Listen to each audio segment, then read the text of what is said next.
Hey guys, welcome back. Today we'll do a watercolor painting of a dahlia flower. Actually, I'm going to use a watercolor pencil for this. You could combine your watercolor tubes as well as your pan sets with these pencils.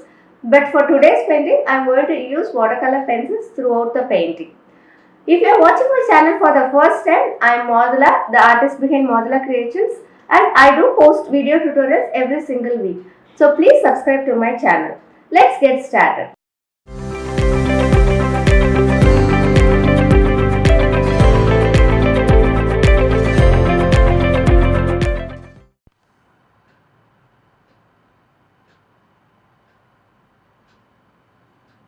For the flower, I am going to use a yellow, peach, pink, dark pink and red.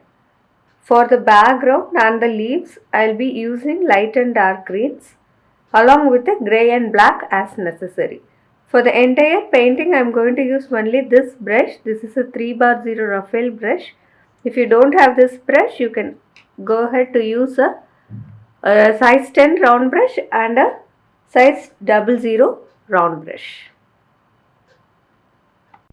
All the materials used here are given in the description box below. So if you want to purchase it, just go ahead and click on the links.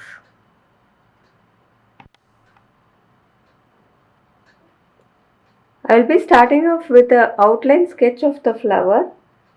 So I am going to draw each of the petals there so that we have an overall look of the flower before we start to color or paint. If you are watching my channel for the first time, I do post video tutorials every single week. So please go ahead and click on the subscribe button and also click on the bell button so that you get notified as soon as my videos are out. I'll be using watercolor pencils throughout this painting.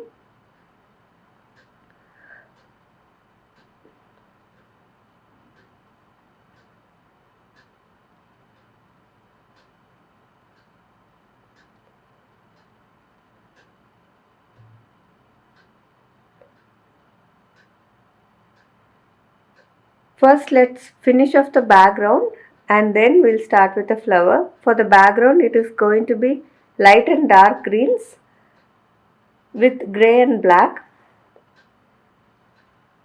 So we don't want an elaborate background. We are going to keep it simple.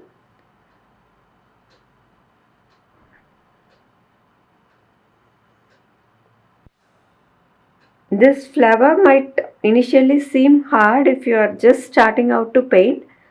For those who are just absolute beginners, you could choose simple flowers like a lily or a daisy and try out the same technique. This technique is same whatever object you choose or whatever flower you choose. Just implement this technique and see. After that you could move on to this flower. Even though it seems very hard, it's not that hard. Take your time to draw the initial petals. So once you set them on place, it should be very easy to paint.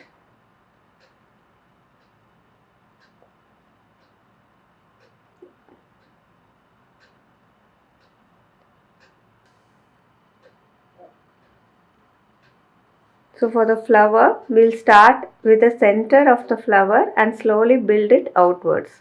So that there are two ways of doing it. Either you could completely color the flower fully and then use your brush to paint it up, or you could do it petal by petal. For this painting, I am going to do each row separately.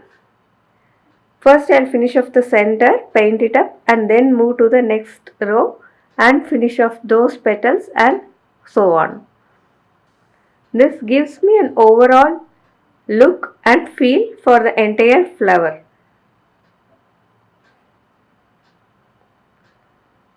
This will also allow you to correct your mistakes at the earlier stage of the project instead of doing everything at one go finally.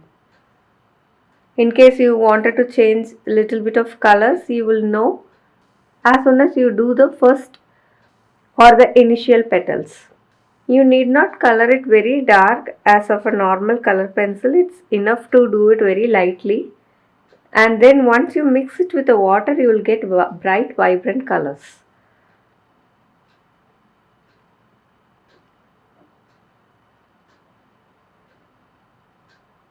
So these pencils you can use for detailed projects, or you can go ahead to do abstract works as well.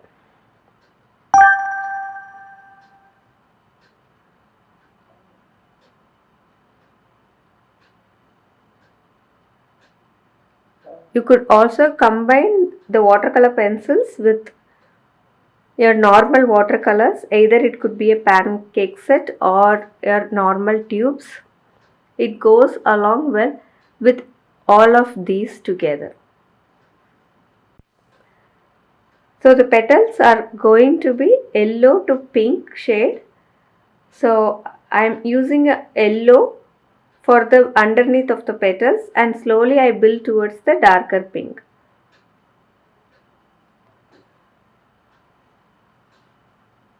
Once I finish each of the layers, I'll paint it with the water to activate those colors, and then I'll move on to the next layer.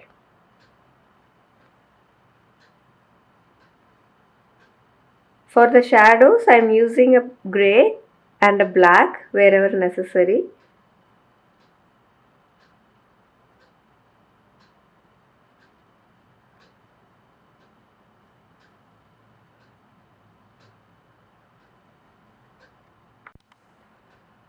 These watercolor pencils can also be used as normal color pencils, that is without water. But ideally, if it's with water, it gives a brighter color. And you need not have any special paper for this. It works best with almost all watercolor papers. So choose any watercolor paper and then you can work with these pencils. If you are having trouble with controlling your brush or the tip of the brush for finer details in any painting, then you could use these pencils to fill in all those details. You could actually finish the entire painting with only the watercolor pencils, or you could also use it for only the finer details in your painting. Same as a pencil, by varying pressure you can control the amount of color transferred to the paper. So if you are giving more pressure to the pencil, more amount of watercolor will be transferred to the paper. So when you paint it, you will get a darker. In a sense, it's very easy to use these pencils because it blends well. Also, you can layer on top of it. For example, in this painting, I am layering the shadow part after finishing the base layer. So it is easy to layer and it also blends very smoothly. I am continuing to work on each row of these petals till I finish the final layer.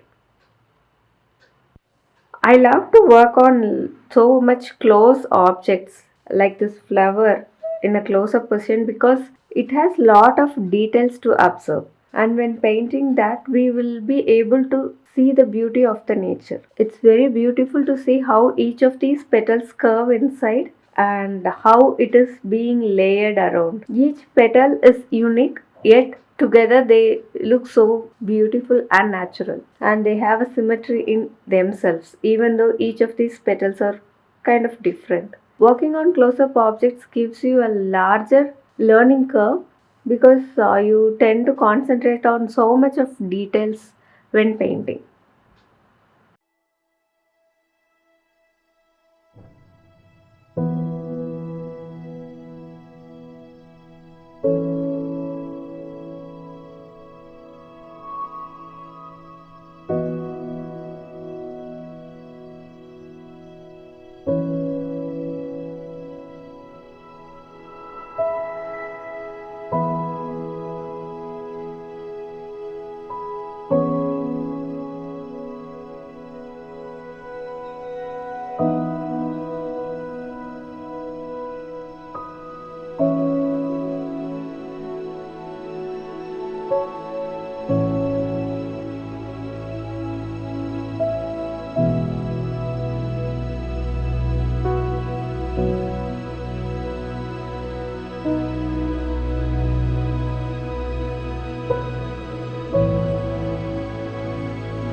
I again go back to the background to make it more part of the image by adding little more darker values there, and finally adding the shadows for the petals.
Hope you enjoyed this video. Please go ahead to click on the like button and give a thumbs up if you like this video, and also share this with your friends. Let's spread the joy of painting. See you in the next video. Bye bye. Happy painting.